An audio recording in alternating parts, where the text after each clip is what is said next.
인사할 게 아니라 우리 앞뒤좌우 옆에 계신 분들과 더 인사 한번 나누겠습니다. 오늘 밤에 뵙게 돼서 반갑습니다. 오늘 밤에 뵙게 돼서 반갑습니다. 하나님의 은혜와 복이 함께 하시길 축복합니다. 하나님의 은혜와 복이 풍성하게 함께 하시길 축복합니다. 보통 이런 인사를 할 때는 3분, 4분, 5분 이상씩 하라고 이렇게 제가 말씀을 보통 드리는데요. 사랑의 인사, 교제를 나누는 것도 참 큰 은혜예요. 여러분 천국 가서 뭐 한다고요? 하나님 늘 예배하고 경배하고 찬양한다고요. 또 뭐 할까요? 성도의 사랑의 교제를 나누지 않을까 싶어요. 만나서 뭐예요? 만날 때마다 반갑고 기쁜 거예요. 여러분 좋은 일 있으면요, 무슨 상황을 만나도 어때요? 항상 기쁘고 좋잖아요. 누굴 만나도 기쁨으로 대하고 만날 수가 있잖아요. 천국은 그런 곳이라고요. 주님이 주시는 기쁨이, 주님이 주시는 감격과 풍성한 것들이 넘쳐나는, 그래서 그곳에는 뭐가 없어요? 눈물도 아픔도 이별도 고통도 괴로움도 없는 곳이 천국이라고요. 그래서 그곳에서는 주님이 주신 기쁨만을 영원토록 평생을 누리면서 거하는 곳, 영원한 하나님과 함께 영원토록 누리는 곳이 바로 천국이기 때문에 그 기쁨을 누리면서 누구와요? 함께 나누는 거예요. 옛날에 여러분 그런 그 이야기들 많이 들으셨잖아요. 뭐 천국하고 지옥을 목사님 보셨더니 똑같이 푸짐한 음식은 다 차려져 있는데 숟가락이 길더라고. 그치? 들으신 적 있으시죠? 다 숟가락 다 요만해가지고 내가 내 손으로 이걸 집어서 먹으려고 그러면 아무래도 입으로 안 들어간다. 지옥은 어떻게 해요? 지옥은 그 똑같은 음식이 차려져 있는데도 내가 혼자 먹으려고 이렇게 몸부림치면서 아비규환이더라는 거예요. 천국은 어때요? 내가 떠서 내가 먹는 게 아니라 서로 먹여주고 나눠주더라. 여러분 이게 왜 가능했을까요? 물론 천국이기 때문에 그게 가능할 수도 있겠죠. 근데요, 기쁨과 감격이 마음속에 충만한 사람은요, 다른 것들에 별로 이렇게 그 욕심을 부리거나 그러지 마. 분명히 나누고도 부족함이 없어요. 유명한 얘기, 제가 몇 번 나눴던 얘기잖아요. 어떤 여학생이 오래전에 자기 갈 수 있는 성적보다 훨씬 높은 학교를 그냥 소신지원 하나를 했어요. 했는데 학교가 미달이 된 거예요. 미달이 됐으면 어떻게 돼요? 성적으로는 도저히 못 들어갈 학과인데 그 학생이 합격이 된 거예요. 그 소식을 듣고 목사님한테 전화하려고 교회를 갔는데 평상시에 그 여학생이 어떤 여학생이냐면 굉장히 이렇게 날카로운 히스테리컬한 여학생이에요. 조금만 뭐 이렇게 써도 가만 용납할 수 없는, 그래서 막 굉장히 이런 여학생이에요. 근데 여학생인데 그 교회로 목사님에게 그 소식을 전해주려고 들어오다가 입구에서 누구를 만났는데 마침 자판기에서 커피를 뽑아가지고 돌아서던 사람하고 부딪혀가지고 옷에 커피가 싹 쏟아진 거예요. 보통 그 목사님 저기서 바라보고 있다가 보통 때 같았으면 이제 그 사람 큰일 났다, 가만 안 놔둘 텐데 큰일 났다 이러고 있는데 그 여학생이 뭐라 그래요? 괜찮아, 빨면 돼, 이러더라는 거예요. 다른 날 같았으면 아마 난리가 났을 거예요. 근데 그날은 그게 가능했어요. 왜 그랬을까요? 그것보다 비교할 수 없는 큰 기쁨과 감격의 소식이 있었거든요. 그게 뭐예요? 그게 은혜. 은혜로 대학을 합격한 거예요. 여러분, 우리가 하나님이 주시는 은혜가 우리의 마음속에 충만하게 채워지게 되면 그것에서 여러분 그걸 나누는 거에 있어서 여러분 부족함이 없어요. 여러분, 제가 지난주 수요일 날도 그렇고요, 오늘도 마찬가지고 예배를 시작하기 전에 이 부분을 계속 서두에 몇 분씩 나누잖아요. 기억나세요? 지난주에도 사실 이런 내용 갖고 몇 번 나눴거든요. 우리가 하나님의 주신 사랑과 은혜의 복을 나누면 그것이 더 풍성해진다고. 다 기억나시죠? 이 이유가 있어요, 여러분. 우리가 그냥 와서 혼자 조용하게 와서 예배드리고 이런 것도 좋지만, 여러분 성도의 교제와, 우리 사도행전 고백할 때마다 고백하잖아요. 성도의 교제와, 이게 뭐냐면 하나님께서 우리에게 주신 은혜이기도 하고 또 필요이기도 하고 의무이기도 해요. 왜요? 우리는 다 한 가족이니까, 한 식구니까. 여러분 한 집에 사는데요, 참 괴로운 게, 한 집에 살면서도 여러분 얼굴도 안 쳐다보고 말 한마디도 안 하고 지내고 하면 그 참 괴로울 일이잖아요. 뭐 TV 같은 데도 가끔 그런 가정들 나와요. 자녀가 방에 문 닫고 들어가가지고 안 나와요. 뭐 얘기를 해도 말도 안 해요. 한마디도 얘기도 안 해요. 그냥 밥만 갖다 놓으면 갖다 들여다 먹고 나오고, 뭐 하는지 무슨 얘기도 하지도 않고 물어봐도 대답도 안 하고. 여러분 그럼 누가요? 부모 입장에서는 분통이 터지죠. 속이 터지잖아요. 아니 뭘 잘못한 게 있으면, 뭐가 안 맞는 게 있으면 얘기라도 하면 좀 나을 텐데, 그런 게 없으면 가족들이, 여러분 부모가 얼마나 여러분 마음 아파하고 괴로워하겠어요. 여러분 그게 뭐예요? 가족이기 때문에 그래요. 다른 사람이라면 그냥 말 안 하면 기분 나쁜가 보다, 뭐 안 좋은 일이나 보다, 말하기 싫은가 보다 이렇게 넘어갈 수 있지만 가족의 일은 좀 다르잖아요. 여러분 우리가 천국 가서 함께 기쁨과 감격을 나눌 그것을 여러분 이 땅에서도 우리 함께 연습하고 우리의 삶으로 그렇게 하나님의 감격과 기쁨을 나누어서 배가 되는 더 풍성한 기쁨을 누리시는 우리 모든 성도님들이 되시기를 간절히 바랍니다. 그래서 연습하자는 거예요. 그래서 3분 이상 5분 이상씩, 어떤 교회는요 막 일부러 일어나시라 그래요. 찾아가면서 만나서 인사하고 교제하고. 왜요? 필요하니까. 또 그게요, 저와 여러분 우리 모두에게 유익하니까. 또 우리가 믿음으로 성장하면 성장할수록, 주님 닮아갈수록 우리의 삶에 나타나는 변화들 중에 하나가 바로 그러한 것이기 때문에 그래요. 여러분, 우리 머릿돌 교회가 주님이 주시는 풍성한 은혜와 사랑을 더 귀하게 나누고 흘려보내는 우리 모든 성도님들 귀한 믿음의 사랑의 공동체가 되기를 간절히 다시 한번 주님의 이름으로 축복합니다. 그래서 우리가 지난달까지 해서 우리가 그리스도인의 교회 생활, 교회에서 우리가 어떻게 믿음으로 살아가는 것인가 몇 가지, 주일, 헌금, 봉사, 전도, 섬김, 이런 가지 몇 가지 것들을 함께 나눴는데요. 지난주 그 전주부터는 우리 그리스도인의 가정생활에 대한 부분들을 이제 나눠가고 있어요. 여러분, 가정은 여러분 하나님께서 가장 먼저 창조하실 때 만드신 기관이에요. 왜 만드셨을까요? 왜 만드셨을까요? 가정에 하나님의 영광을 두시려고, 가정에 하나님의 창조의 귀한 것들을 다 담으시려고, 가정에 뭘요? 하나님 나라의 놀라운 귀한 것들을 가정 가운데 누리게 하시려고 주님께서 가정을 세우셨다라는 거예요. 그래서 원래 가정은 여러분 에덴 동산과 같아야 돼요. 원래 가정은요, 하나님의 나라 천국과 같은 공동체가 되는 것이 원래는 정상이에요. 뭐가 들어오기 전까지는요, 죄가 들어오기 전까지는요. 아담과 하와가 범죄함으로 에덴에서 쫓겨나서 그때부터는 사실 여러분 우리의 인생의 모든 것들이 다 깨졌어요. 여러분, 아담과 하와가 범죄하기 전까지는 이 세상에 뭐가 없었냐면 죽음이 없었어요. 여러분이 태어나면 다 죽는 걸로 알고 계셨죠? 아니요. 원래는 안 죽었어요. 그래서 아담이 몇 세를 살아요? 930년을 살아요. 많이도 살았어요. 근데 여러분, 930년이 긴 시간이 아니었어요. 그 당시에는. 왜요? 영원하신 하나님 앞에서요, 1000년이라는 시간, 1000년은 하루 같고 하루가 1000년 같은 것이 주님의 시간표이기 때문에, 시간의 개념이시기 때문에, 여러분 주님께 있어서 930년이라는 시간은 여러분 어찌 보면 긴 시간이 아니에요. 우리가 만약에 아담과 하와가 범죄하지 않고 하나님과 단절되지 않았다면, 하나님과의 죄의 문제로 해서 끊어지지 않았다면 우리는 여러분 영원토록 여러분 죽음의 문제를 우리가 겪지 않았었어도 됐을 거예요. 그런데 여러분, 우리는 태어나면서 죽어요. 태어나면서 죽어가요. 왜요? 우리의 인생은 죄인으로 태어나기 때문에 그래요. 죄의 문제 해결되지 않았기 때문에 죄인과 죄인을 통해서 누가 태어나요? 죄인이 태어난 거예요. 저와 여러분이. 아니, 저 예쁜 아가가 뭘 안다고 왜 죄인일까? 부모가 죄인이어서 그래요. 죄인과 죄인이 태어난 아이, 죄인과 죄인을 통해 태어난 그 아이는 죄인으로 태어나요. 죄의 속성과 본성을 갖고 태어나요. 그래서 아이들 중에서도 보면요, 아이들 보고 있으면 야, 저게 진짜 아담의 죄된 본성이 아이에게도 그대로 있구나, 그걸 볼 때가 있어요. 그럴 때가 있거든요. 실제로는요. 참 착하고 예쁜데 왜요? 우리가 아담이 범죄함으로 아담을 통해서 뭐가요? 여러분, 자식은 누굴 닮아요? 부모를 닮아요. 원래는 누굴 닮아야 돼요? 원래는 하나님 아버지가 우리 아버지가 되셔서 하나님 아버지를 닮아야 되는데 아담 때 그게 딱 끊어져 버린 거예요. 죄를 지음으로, 범죄함으로 쫓겨나면서부터 하나님과 아담의 관계가 단절되어서요, 그게 끊어져 버린 거예요. 그래서 여러분, 우리의 조상은 누구예요? 아담이에요. 아담이라고요. 그래서 좀 이제 이건 사실 좀 다른 부분이고 좀 복잡한 부분인데, 예수님이 이 땅에 오실 때 뭘로 오시냐면 인자로 오세요. 사람의 아들로 오세요. 사람으로 오셨다는 말이에요. 사람으로 오셔서 뭐가 되셨냐면요, 마지막 아담이 되셨다라고 이렇게 말씀해요. 이 말은 무슨 얘기냐면 마지막 아담은 완전한 모습, 완전한 아담이라는 거예요. 첫 번째 아담이 실패했어요. 죄로 인해 실패했다면 마지막 아담은 뭐 하시는 거예요? 원래 아담을 하나님께서 만드셨을 때 그 오리지널, 여러분 오리지널이 중요해요? 안 중요해요? 중요하잖아요. 원래 하나님의 의도, 원래 하나님의 그 모습, 그게 어디예요? 범죄하기 전에 창세기 1장 2장이에요. 그 모습으로 예수님께서 그 모습을 보여주시고 회복하시려고 예수님이 이 땅에 마지막 아담으로 오셔서 그 주님이 그 일들을 이루어 주신 거예요. 그래서 여러분, 예수님께서 십자가를 왜 지셨어요? 예수님 십자가 왜 지셨어요? 왜 돌아가셨어요? 왜 부활하셨어요? 원래 그 영광스러운 모습이 우리에게 무엇인지를 보여주시려고요.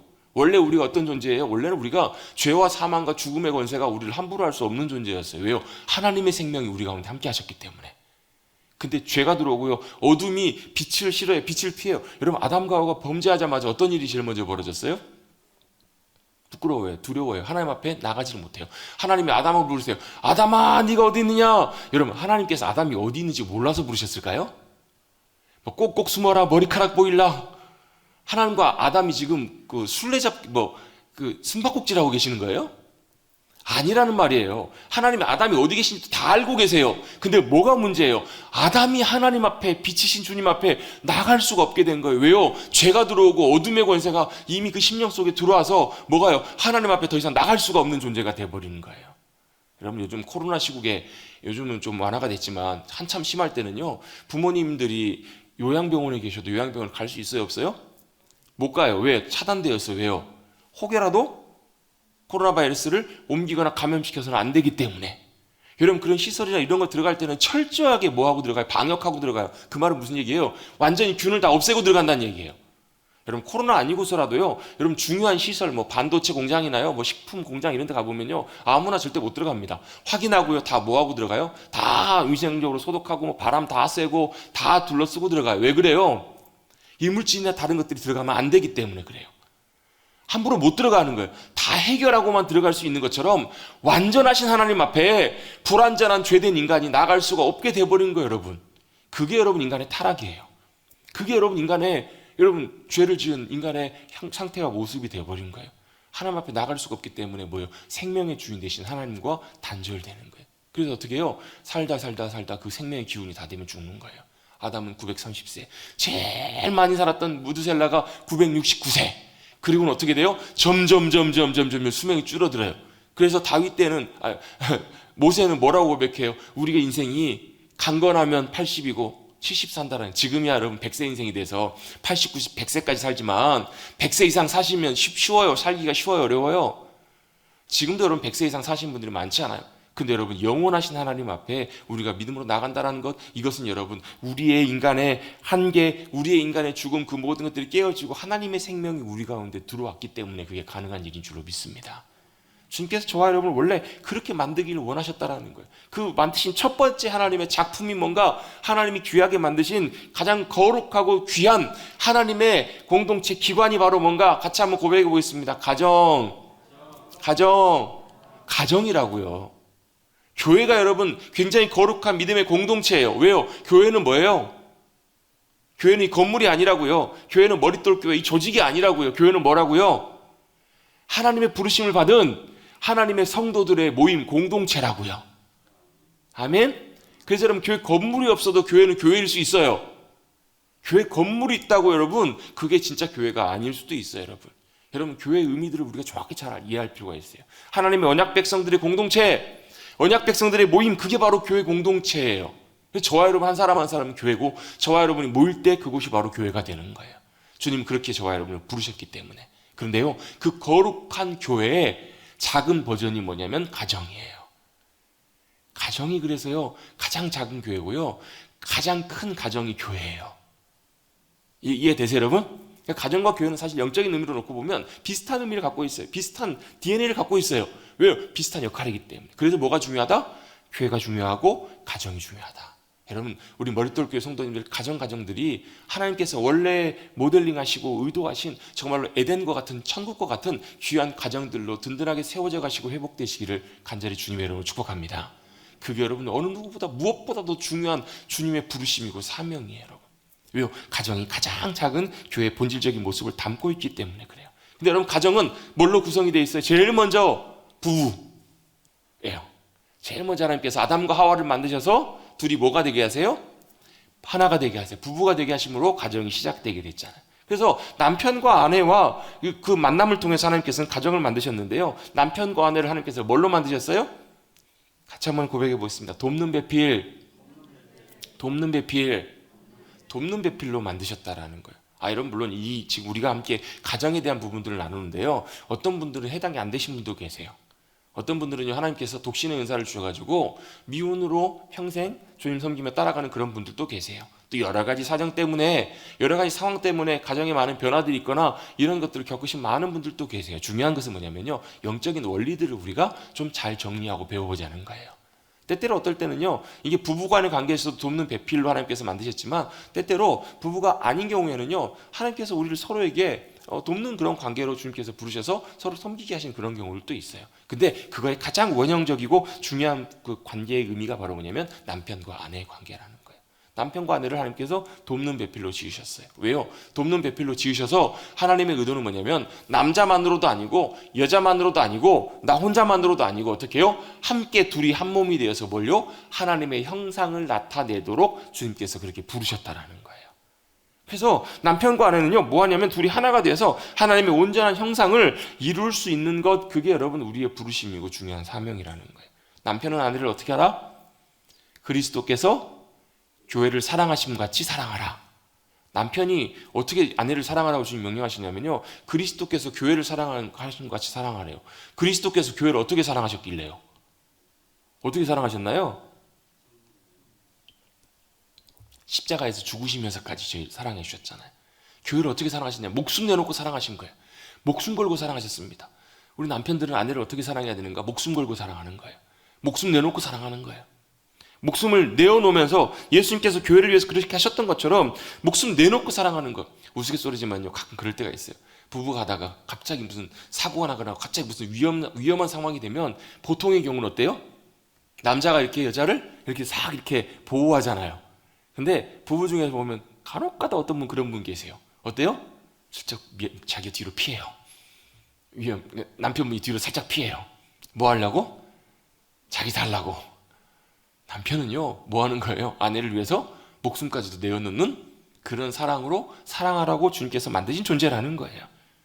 여러분, 그렇게 사랑해야 될 줄로 믿습니다. 여러분, 그 다음에 원래 아내에 대한 말씀이 먼저 나오잖아요. 아내는 어떻게 하라고? 남편을 교회가 그리스도에게 순종하듯이 순종하라.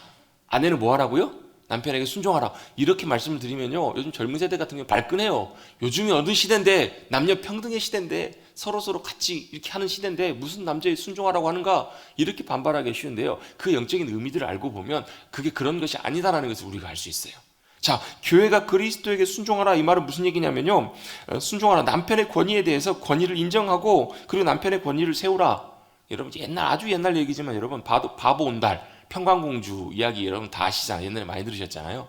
여러분, 온달을 여러분 장군으로 만든 사람이 누구예요? 평강공주예요. 여러분, 의외로 남자들이 굉장히 강하고 똑똑하고 대단한 것 같은데 실상은요, 사실 남자는 하나 좀 항상 뭔가 빠져 있습니다. 부족합니다. 뭔가 채워져 있지 않아요. 그걸 누가 채워줘야 되냐면요, 아내가, 여자가 채워주지 않으면, 누군가가 채워주지 않으면 항상 부족해요. 그 말은 무슨 얘기냐면 아내의 역할, 아내의 태도와 아내의 하는 것들을 따라서 남자는 완전히 달라질 수 있다는 거예요. 남편에게는 꼭 아내가 필요하도록 그렇게 만드셨어요. 온전해질 수 있도록. 온전한 그 모든 것들이 결국은 바로 아내에게 있다는 것이기 때문에 아내가 어떻게 하느냐에 따라서 모든 것들을 온전하게 잘 감당할 수 있는, 아내와 남편이 이렇게 온전한 관계를 통해서. 여러분, 그런 경우 많거든요. 남편보다 아내분이 훨씬 똑똑하고 능력 있고 뭐 그런 부분들도 있어요. 정말 대단한 능력 있는 그런 잘 하시는 부분들이 있어요. 남편들 어때요? 아내 뒤만 졸졸졸 따라다녀요. 근데 그럴 때라도 아내가 남편의 권위를 인정하고 순복하라고 성경은 그렇게 말씀하세요. 왜요? 그것이요, 아내에게도 유익하고 부부에게도 유익하고 우리 모두에게 다 유익하기 때문에 그래요. 첫 번째는 우리가 그런 순복을 통해서, 순종함을 통해서 뭘 배우게 되냐면 권위에 순복하는 방법을 우리가 훈련하고 배워갈 수 있다는 거예요. 그 권위는 바로 뭐냐면 하나님의 권위에 불복하는 방법이에요. 여러분 보세요. 세상의 권위에 순복하는 것을 우리가 배우지 못하면요, 하나님의 권위 앞에 굴복하지 못할 때가 있어요. 뭐가 있냐면 잘하다가 발끈할 때가 있어요. 잘하다가 우리 속에서 이게 훅 올라올 때가 있어요. 이걸 하나님께서는 우리에게 뭘 깨닫게 하셨냐면 부부관계를 통해서 깨닫게 하신 거예요. 사실 이 부분은 권위에 순복하는 걸 아내에게만 사실 요구하신 것도 아니에요. 남편도 아내가 순복한다고 해서, 순종한다고 해서 남편이 거기서 권위를 내세워라, 아니요. 왜요? 남편은 어떻게 해야 돼요? 아내를 그리스도께서 교회를 사랑하심과 같이 목숨 내놓고 사랑해야 돼요. 그렇게 사랑해야 되는 남편의 입장에서 아내가 순종하고 따라온다고 해서, 아내가 기꺼이 남편의 권위를 세워주고 인정해준다고 해서 남편이 함부로 할 수 있을까? 절대 그렇게 할 수가 없다는 거예요. 절대 그 권위를 함부로 자기가 사용하고 자기가 높은 데 올라갈 수가 없다는 거예요. 또 여러분, 순종하게 되면 어떤 은혜가 우리 가운데 임하냐면 섬김의 귀한 은혜들을 우리가 누릴 수 있게 돼요. 여러분, 섬김은요, 여러분, 섬기는 자가 더 커요? 섬김을 받는 자가 더 커요? 누가 더 크죠? 세상 논리로는요, 세상에서는 섬김을 받는 자가 훨씬 큰 사람이에요. 그렇죠? 그렇잖아요. 문 열어주는 사람이 더 큰 사람이에요? 문 열어주면 들어가는 사람이 더 큰 사람이에요. 보면 여러분, 막 CEO나 이런 분들 보면 비서가 차고 가다가 딱 멈추면 제일 먼저 내려가고 차문을 딱 열어주잖아요. 차문을 누가 열어줘요? 비서가 열어줘요. 그렇잖아요. 섬김을 받는 사람이 훨씬 더 높은 사람, 훨씬 더 위에 있는 사람, 대단한 사람, 이게 바로 세상의 논리이고 세상의 질서예요. 그런데 하나님의 나라의 질서는 다르다라고 주님 말씀하세요. 뭐라고 말씀하세요? 섬김을 받는 사람이 높은 사람이 아니고 섬기는 자가 하나님 나라에서는 큰 자다. 여러분, 큰 자 되십시다.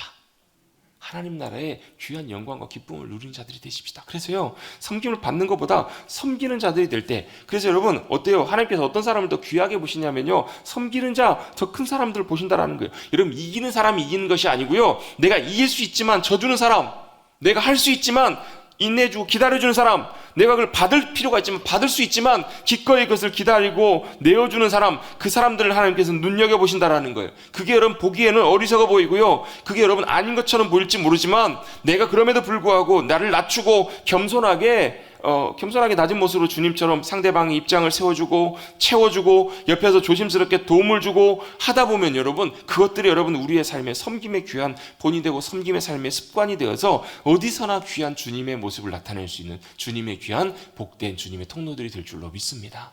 이런 사람들이 바로 주님을 닮아가는 삶이거든요. 주님의 모습들이, 주님의 성품이 우리의 삶을 통해서 나타나는 삶이거든요. 이게 어디서요? 아내들에게 주어진 역할이라는 거예요. 물론 이 말은 남편들에게도 똑같이 동일하게 해당되지만, 아내들이 순복할 때, 순종할 때 그런 삶의 모습들을 통해서 뭘요? 섬김의 귀한 삶의 모습들이 나타난다라는 거예요. 때때로는요, 좀 못마땅할 때도 있고 때때로는 좀 아닐 때도 있어요. 그러나 때때로 기다려주고 오히려 남편을 세워주고 이렇게 하기 시작할 때 귀하게 그것을 통해서 놀라운 열매들, 가정의 귀한 열매를 맺게 될 줄로 믿습니다. 절대 이게 아내들에게 손해가 아니라는 거예요. 절대 손해가 아닙니다. 여러분, 우리 그런 경우도 참 많잖아요. 못마땅해서 남편들도 그런 얘기들 많이 하시지만, 아내분들이 남편을 나갈 때마다 이렇게 잔소리처럼 이렇게 툭툭 하시는 말씀 있잖아요. 옛날에 그런 얘기가 있더라고요. 남편이 항상 집에만 나가면, 밖에만 나가면 우산을 잃어버리고 오시는 거예요. 잃어버리고 오는 거예요. 잃어버리고 남편이, 아내가 아이고 오늘 또 나 우산을 잃어버렸냐고 그러면서 막 이제 좀 싫은 잔소리를 했겠죠.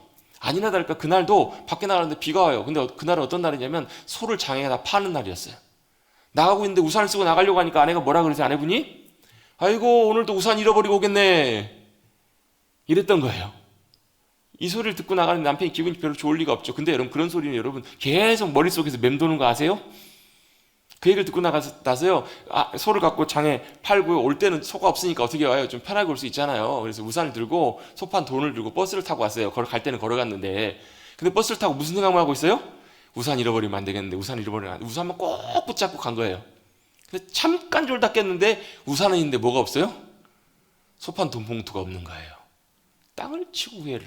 뭐가 더 중요해요? 우산보다 소판 돈이 당연히 더 중요하겠죠. 근데 아내가 했던 그 말 한마디 때문에, 여러분, 아내가 하는 말 한마디 때문에 여러분 소판 돈이 들어올 수도 있고 안 들어올 수도 있습니다. 아내가 남편에게 하는 말 한마디가, 여러분 이 말은 물론 여러분 죄송합니다, 남편에게도 똑같이 해당되는 말이에요. 그런데 더더군다나 아내에게 있어서 아내의 역할 중에 하나가 돕는 베풀 역할들을 감당하기 때문에 말 한마디, 표현 하나가 어떠하냐에 따라가 그 결과가 완전히 달라질 수 있다는 거예요. 여러분, 정말로 아내는 남편에게, 남편은 아내에게 돕는 배필로의 역할을 잘 감당하셔서 아름다운 귀한 부부, 아름다운 귀한 가정을 세워가시는 저와 여러분 우리 모두가 되시기를 간절히 주님의 이름으로 축원합니다. 성경에서 여자라는 말이 이샤라는 말인데요, 이샤라는 말은 여자라는 말도 있고요, 아내라는 말도 같은 의미를 갖고 보고 있어요. 여자는 아내로서 역할을 잘 감당할 때 오히려 그 일들을 통해서 남편과 함께 아름다운 인생의 결실을 맺을 수 있다. 이게 성경적인 원리라는 것을 우리가 지난 시간에 마지막 좀 나눴고요, 제가 좀 더 보충해서 하나님의 말씀을 다시 한번 나눴습니다. 여러분, 부부가 그렇게 아름답게 귀한 부부의 아름다운 관계들을 만들어갈 때 그 다음에 가정에서 또 중요한 게 뭘까요? 부부가 뭐가 되는 거예요? 부모가 되는 거예요. 부부가 부모가 되는 것. 그래서 부모도 굉장히 가정에서 중요한 역할을 하는 대상이 바로 부모입니다. 자녀가 먼저예요? 부모가 먼저예요? 부모가 없이는 자녀가 없어요. 그렇죠? 부모가 있기 때문에 자녀가 있어요. 그래서 여러분, 자녀의 효도보다도 뭐가 먼저냐면요, 자녀가 효도하는 것보다 뭐가 먼저예요? 부모의 헌신적인 사랑과 희생이 먼저예요. 맞나요? 틀리나요? 물론 가끔 가다가 그런 경우 있어요. 부모보다도 더 자식이 더 훌륭해서 자녀가 도저히 부모로서는 역할을 못하는데도 불구하고 자녀가 그런 부모라도 효도하고 사랑으로 잘 돌보는 그런 자식들도 있긴 있어요. 그런데 일반적인 경우라면, 보통의 경우라면 효도 이전에 먼저 살펴봐야 될 것이 바로 뭐냐면 자녀에 대한 부모의 마음, 사랑, 태도, 그걸 뭐 할 필요가 있다고요? 확인해보고 점검해볼 필요가 있다고요. 왜요? 이것은 당연히 따라오는 것이기 때문에.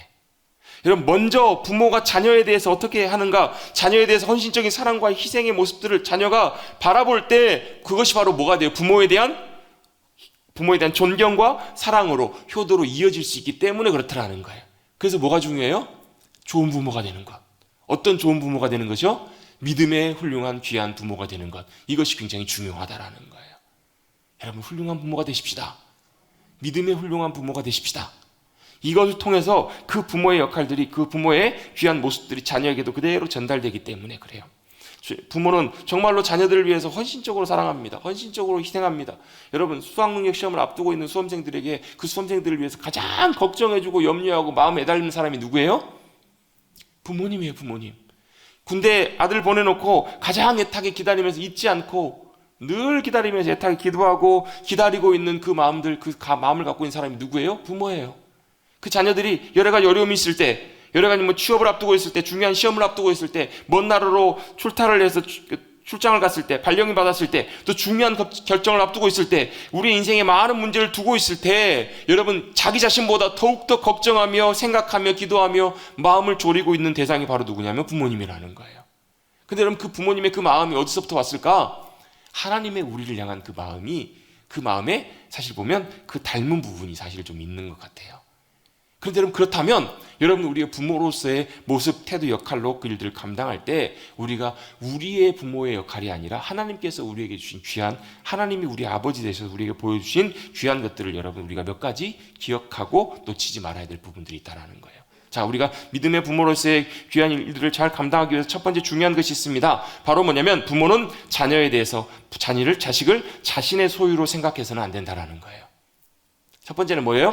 내 자식이 내 자녀가 아니고 내 자녀 이전에 먼저 하나님의 자녀임을 잊지 말아야 된다는 거예요. 저는 여러분 돌잔치 가서 설교할 때나 또 자녀들 신방할 때마다 이 말씀을 항상 잊지 않고 빠지지 않고 강조를 합니다. 왜요? 이것이 그만큼 중요하기 때문에. 여러분 자식 앞에서 부모로서의 귀한 일들을 감당할 때, 부모가 될 때 제일 중요한 게 바로 뭐냐면 이거예요. 하나님께서 우리에게 주신 이 자녀가 내 소유가 아니라 내 자식 이전에 먼저 하나님의 자녀라는 것을 여러분 잊지 말아야 된다는 거예요. 여러분 얼마나 헌신적으로 자녀를 위해서 헌신해요. 요즘 부모님들 보면요 정말 저렇게까지 할까? 막 물질이며 돈이며 막 정성이며 노력이며 뭐 정말로 지대하게 합니다. 제가 볼 때는 저도 이해가 안 되는, 그럴 만큼 막 심하게 막 그래요. 우리 집 며느님들 아니면 우리 따님들 이렇게 자녀 양육하시는 것들 보실 때 우리 권사님 집사님들 어떤 생각이 드세요? 그러신 것 같으세요? 아닌 것 같으세요? 물론 좋게 생각하면 세대 차이니까, 시대가 다르니까 당연히 그렇게 하겠다 싶지만, 그래놓고도 뒤에 돌아서서 어떨 때 보면요, 아이고 참 이해가 잘 안 되네. 고개가 절레절레 흐려질 때가 있으세요? 없으세요? 아니 목사님 그래도 저는 신세대예요. 저는 그래도 이해심이 충분해서 그래도 이해할 수 있어요. 뭐 그러신 분도 계시겠죠. 근데 달라요. 생각이 달라요. 마음이 다를 때도 굉장히 많이 있어요. 그만큼 헌신적이고 그만큼 자식에 대해서 모든 사랑을 다 쏟아요. 근데 여러분 진짜 중요한 것이 하나 있어요. 그게 내 자식이기 때문에 그렇게 하지 남의 자식이면 그렇게 하겠냐고요. 그렇게 할까요? 안 할까요? 못해요. 내 자식이니까 그렇게 하는데요, 분명하게 그리스도인들이 이거 하나 딱 정해놓고 분명하게 못을 받고 시작해야 된다고요. 내 자식이지만 이 자녀가 내 자식이 이전에 하나님의 자녀다라는 것을 분명하게 확신하고 가야 돼요. 여러분 이것이 부모와 자녀와 관계에서 굉장히 중요한 문제예요. 왜요? 내 자녀가 하나님의 자녀가 아니라 내 소유라고 생각하기 시작하면요, 자녀에 대한 마음들로 헌신하고 사랑하지만 그 마음이요 이기적인 마음으로 그 사랑하고 헌신하는 경우들이 굉장히 많아요. 나중에 그래요. 내가 너를 어떻게 키웠는데 그래서 어쩌라고요. 내가 그렇게 다 쏟아부었는데, 내가 너를 위해서 그렇게 헌신했는데 너는 나에게 왜 이렇게 하냐. 이게 뭐예요?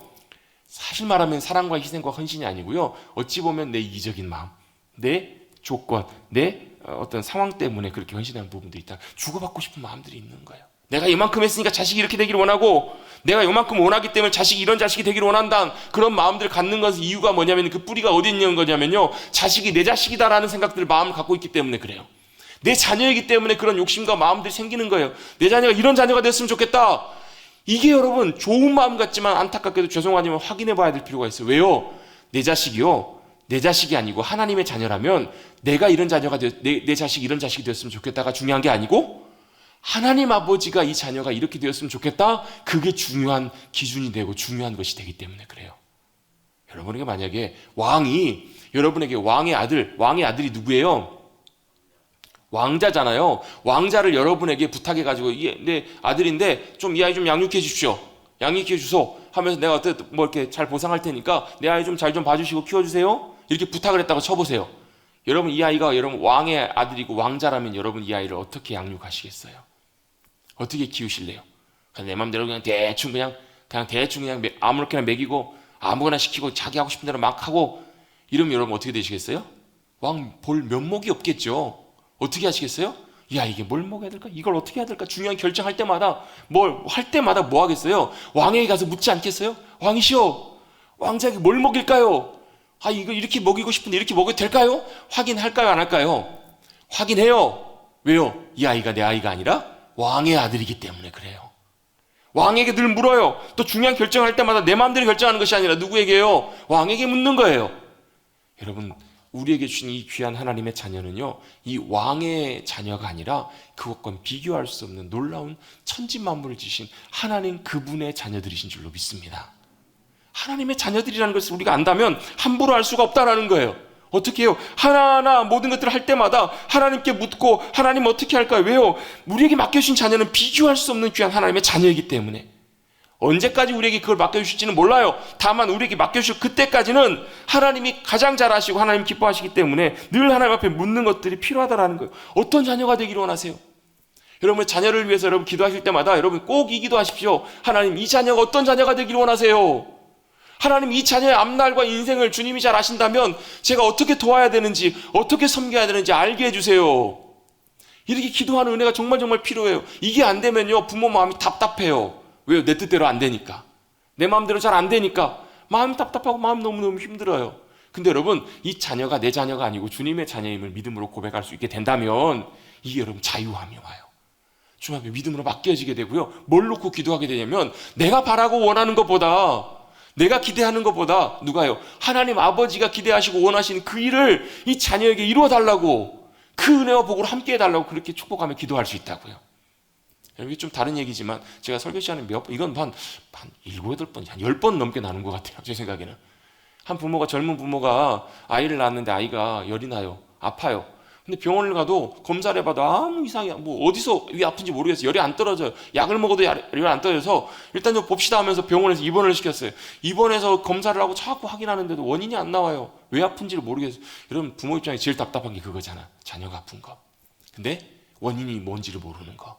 더더군다나 할 수 있는 것이 아무것도 없을 때 여러분 얼마나 부모 마음이 참 좋지 않겠어요. 이 젊은 부부도 이 아이를 놓고 기도는 하지만 기도는 열심히 하지만 아이가 좋아질 기미가 안 보이고 병원에서도 글쎄요 잘 모르겠는데요 막 열은 계속 올라요. 위험한 수준까지 왔다 갔다 해요. 얼마나 마음이 아프겠어요. 이러다가 혹시라도 큰일 나면 어떻게 하지?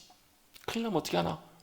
이러다가 아이가 어떻게 되면 어떻게 하지? 걱정하고 있었어요. 근데 어느 날 밤에 갑자기 기도하다가 아이가 심각한 상황 속에서 기도하다가 뭐가 깨달아졌어요? 그 순간에 깨달아진 게 있었어요. 뭐가 깨달아지냐면 이 아이가 내 아이지만 내 아이기 전에 먼저 하나님의 아이구나 하나님의 자녀구나 이게 선명하게 머릿속에 깨달아지더라는 거예요. 그러고 나니까 무슨 생각이 들어요? 이 아이가 하나님의 자녀라면 내가 걱정하고 염려하고 마음 아파하고 고통스러워하는 것보다 하나님 아버지께서 더 걱정하시고 더 잘하시겠구나 이런 확신이 마음속에 들더라는 거예요. 그리고 뭐라고 기도했어요? 하나님 이 아이는 하나님의 자녀입니다. 우리 자녀지만 하나님 먼저 하나님의 자녀입니다.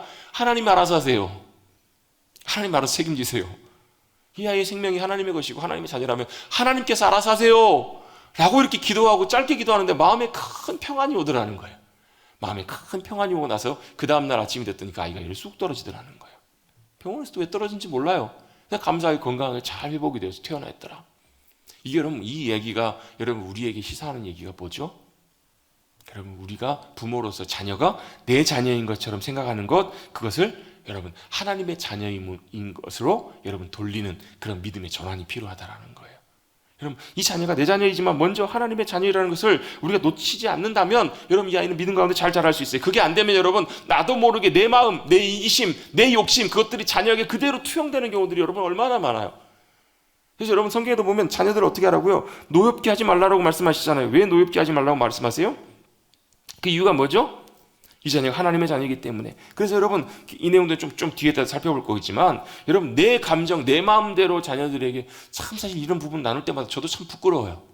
저도 보면 막 화날 때 보면 아이들이 화 많이 내거든요. 예전에 아이들이 어렸을 때 지금은 이제 애들이 그래도 좀 눈치가 있어가지고 그런 얘기는 자주 안 해요. 근데 아기 때는 다 하잖아요.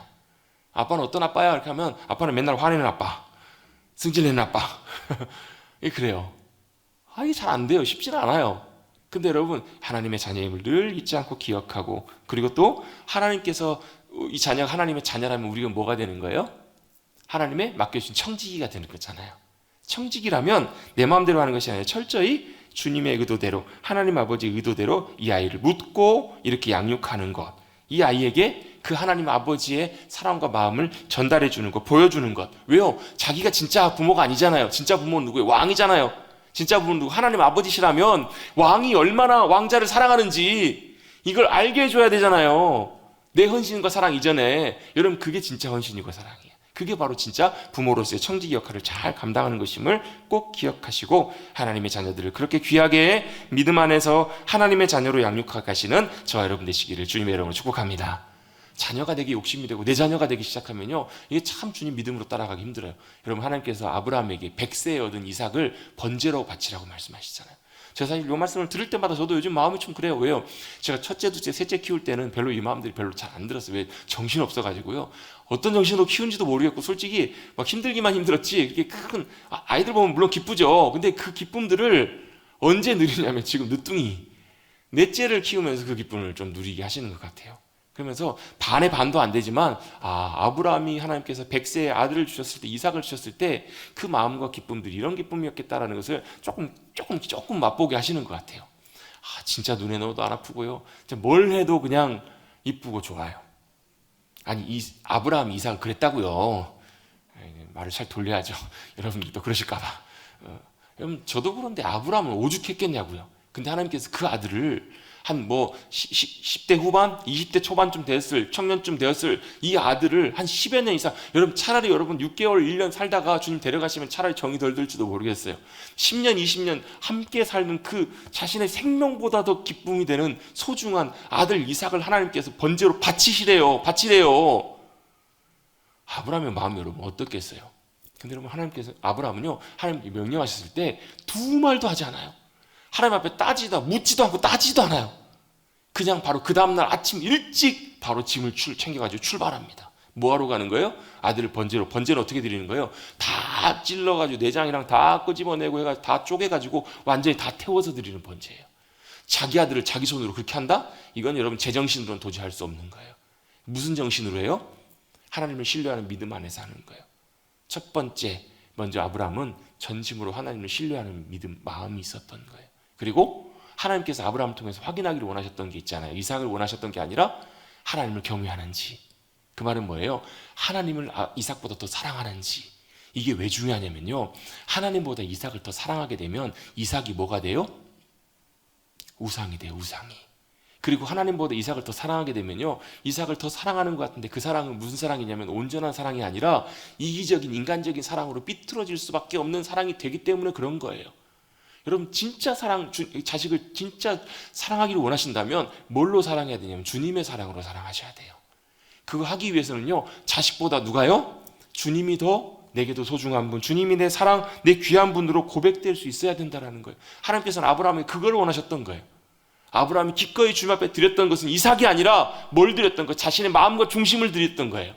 주님, 제게 이삭이 생명보다 소중하고 너무너무 귀하지만, 먼저 물론 당연히 이삭이 하나님의 자녀임을 그는 고백했겠죠. 그리고 하나님 주신 거니까 하나님께 드린다 고백했겠죠. 그런데 그가 고백했던 건 뭐예요? 주님, 제가 이삭보다 내게 가장 큰 기쁨과 생명이 되는 이삭보다 주님 더 사랑합니다. 주님 더 믿음으로 신뢰합니다. 그러하기에 주님이 내가 이 아들을 주님께 드리면 주님께서 제 가운데에서라도 다시 살리시던 어떤 방법으로든지 간에 주님께서 일하실 것을 저는 믿습니다. 라는 믿음의 고백으로 하나님 앞에 이삭을 바쳤던 거잖아요. 여러분, 아브라함과 같은 귀한 부모가 되시기를 주님 여러분 축복합니다. 어떻게 해요? 자식보다 주님 더 사랑하기에, 여러분 이게 되면요, 저도 예전에 그런 경험을 한 적이 있거든요. 예전에도 보면 이게 참 쉽지가 않아요. 하나님 사랑하는가, 내가 사랑하는 걸 사랑하는가, 내가 좋아하고 귀하게 여기는 걸 사랑하는가, 이게 여러분 저울질하면 쉽지가 않아요. 여러분 참 어려워요. 근데 뭘요? 여러분, 주님 사랑하는 걸 먼저 선택하시고 주님께 여러분 온 마음을 다 드려보십시오. 그러면 하나님 이거 가져가시는 게 아니라고요. 옛날에 여러분 제가 몇 번 나눴잖아요. 개는 묶어 키워야 합니다. 기억나시죠? 그게 바로 주님의 마음이시라는 거예요. 개를 얼마나 사랑했는지 그 사모님이. 근데 주님이 진짜 원하시는 건 뭐였다고요? 개가 아니었다고요. 그 이전에는 내가 주님보다 개를 더 사랑하는 것 같아서 개를 없애버렸다고요. 근데 그게 없앤다고 없어지는 것이 아니에요, 여러분. 우리의 마음과 중심이. 하나님은 뭐까지도 이해하세요. 내가 개를 사랑하는 그 마음까지도 이해하신다고요. 그만큼 나를 더 사랑하신 하나님께 내 마음을 드리고, 주님, 제가 주님 더 사랑하기를 원합니다. 그 주님의 사랑을 알면요, 내 마음이 주님을 사랑하는 데서 고정되기 시작해요. 그러면 어떻게 해요? 개를 사랑해도요, 주님 사랑하는 그 마음으로 내가 지혜롭게, 그것이 더 이상 나에게 우상이 되지 않는다고요. 그게 더 이상 하나님과 나 사이를 방해하는 것들이 안 된다고요. 누가요? 심지어 자녀들도요. 어떻게 사랑하게 됐냐면 내 열심과 내 사랑으로 사랑하는 것이 아니라 주님의 사랑과 마음으로 자녀를 사랑하는 귀한 자리까지 나갈 수 있게 될 줄로 믿습니다. 이게 여러분 되셔야 돼요. 이게 바로 하나님 사랑, 이웃 사랑의 중요한 원리예요, 여러분. 이웃 사랑이 먼저가 아니고요, 하나님을 먼저 사랑할 수 있을 때 그 하나님의 사랑으로 내 자신을 사랑할 수 있고요, 내 아내를 사랑할 수 있고, 남편을 사랑할 수 있고요, 내 자녀를 사랑할 수 있고, 내 원수를 사랑할 수 있고, 내 이웃을 사랑할 수 있게 되거든요. 여러분, 먼저 하나님을 경외함으로 하나님을 사랑했던 아브라함처럼 그렇게 주님을 귀하게 사랑하시고 믿음으로 신뢰하고 의지하시는 우리 모두가 되시기를 주님의 이름으로 축원합니다. 그래서 늘 자녀들을 묻는 거예요. 우리는 청직이기 때문에. 첫 번째는 하나님의 자녀가 하나님의 자녀임을 기억하는 거. 두 번째는 그러하기 때문에 우리는 뭐예요? 청직이라는 거. 청직이. 맡은 바 청직이기 때문에 누구의 의도대로? 내 마음대로가 아니라 하나님의 의도대로. 세 번째입니다. 그래서 자녀는 뭘로 양육하는 거예요? 내 욕심대로, 내 마음대로 하는 것이 아니라, 내 기준대로 훈계하는 것이 아니라 하나님의 훈육대로, 하나님의 훈계대로, 하나님의 교훈으로 가르치고 양육하는 것. 그게 바로 부모가 해야 될 중요한 일이라는 거예요. 여러분, 사실 부모와 자녀와의 관계는요, 에베소서 골로새서 말씀해 보면 자세하게 잘 나와 있어요. 뭐 부모님은 공격하라, 그리고 공경하라. 침이 마르니까 공격하라고 나오네. 공격하지 말고 공경하라, 사랑하라, 존경하라. 자녀는 어떻게 하라고요? 내 자녀를 노엽게 하지 말라. 자, 골로새서 3장 21절에도 보면요, 성경은 자녀들을 경록케 하지 말라, 노엽게 하지 말라라고 말씀하세요. 노엽게 하지 말라. 왜 노하게 되는가? 물론 여러분, 자녀가 마음에 안 들어서 자기 기준이 그래서 그럴 수도 있겠죠. 근데요, 이 노엽게 할 때 보면 뭘로 하냐면 내 욕심으로, 내 기준으로, 내 말로 자녀들을 훈육하고 양육하고 가르치려고 할 때 이런 일들이 일어나요. 에베소서 6장 4절에도 똑같이 말씀합니다. 또 아비들아, 너희 자녀를 노엽게 하지 말고 오직 주의 교훈과 훈계로 양육하라. 뭘로 하라고요? 주님의 말씀을 하라고요. 주님의 의도대로, 주님의 교훈대로 그것들을 가르치고 양육하라. 여러분, 내 훈계에는 뭐가 들어가 있냐면 내 생각이 들어가 있습니다. 내 기준이 들어가 있어요. 근데 하나님의 훈육과 하나님의 교육 안에는 뭐가 들어있냐면요, 하나님의 목적과 의도가 들어있다는 거예요. 여러분, 말씀대로 가르친다는 말이요, 그냥 성경 달달달달달 외우게 하는 것이 아니에요, 여러분. 그것도 필요합니다. 좋습니다. 중요합니다. 그런데요, 뭘 알게 해야 되냐면 이 성경을 통해서 하나님께서 우리에게 의도하신 것, 하나님의 길과 의중이 무엇인지를 그걸 깨닫게 하고 알게 해야 된다는 거예요. 그걸 알게 하는 것들이 너무너무 중요해요. 그래서 네 번째로 어떤 자녀가 되게 해야 되는가? 어떤 세상의 삶 가운데서도 바른 믿음의 눈, 바른 믿음의 심령, 영혼을 갖도록 세워가는 것들이 너무너무 중요해요. 왜요? 부모가 자녀를 다 책임져 줄 수 없기 때문에 그래요. 부모는 어느 순간 가면요, 더 이상 그 역할을 감당할 수가 없어요. 세상에 던져질지라도 휩쓸리지 않고 하나님을 하나님으로 알고 믿고 의지하는 그런 귀한 자녀가 될 수 있도록 믿음의 자녀로 양육하시는 저와 여러분 되시기를 주님의 이름으로 축복합니다. 아무리 헌신적이어도 자녀를 다 군대 같이 갈 수 있어요, 없어요? 못 가요. 결혼 신혼집 맨날 같이 살 수 있어요, 없어요? 못 살아요. 그 이전에 그 모든 것들을 판단하고 결정할 때 그 가치관과 기준이 부모의 가치관과 기준이 아니라 부모가 배우고 경험하고 믿음으로 살아가는 하나님의 교훈과 훈육, 하나님의 진리, 그 가운데 자녀들도 똑같이 배워서 그것들이 전달되어서 그렇게 같이 세워져가는 믿음의 자녀로 살아가는 우리 귀한 자녀들이 되어야 될 줄로 믿습니다. 왜요? 자녀들은요, 부모가 가르친 대로 살지 않아요. 부모가 하란 대로 살지 않아요. 어떻게 살아요? 본대로 삽니다. 뭘 봐요? 부모를 보고 자녀들은 그대로 해요. 그래서 여러분, 부모의 자화상, 그러니까 자식들을 보면요, 뭐가 보이냐면 부모들이 보입니다. 부모의 자화상이 보입니다. 여러분, 우리의 신앙의 모습, 우리의 삶의 모습을 보려면요, 뭘 보시면 되냐면 자녀들의 삶을 보시면 돼요. 자녀를 보시면 돼요. 그 말은 여러분, 뭐 잘했다 못했다 이걸 보라는 것이 아니에요, 여러분. 뭐 하라고? 끊임없이 우리 스스로를 돌아보시라고요. 하나님 앞에 점검하고 하나님 앞에 돌이키고 돌아봐서 뭐 하는 거예요? 아, 저런 모습을 보일 때, 아, 내게 저런 모습이 있구나, 거울처럼 여기고 돌이키라는 거예요. 여러분, 그래서 우리의 삶이 자녀들에게 보여질 때, 자녀들이 우리 삶을 볼 때마다 어떻게 해요? 정말로 하나님을 사랑하고 귀하게 믿음으로 살아가는, 어떻게 삶을 살아가는 삶인가? 오늘 본문 말씀 한번 다시 한번 살펴보겠습니다. 이스라엘아 들으라, 들으십시다. 뭘 들어요? 우리 하나님 여호와는 오직 유일한 여호와시니 한 분 하나님이시라는 거예요. 한 분 하나님이시기 때문에 그 하나님을 어떻게 하시라고요? 유일한 하나님만을 5절입니다. 5절 같이 한번 읽어봅니다. 시작.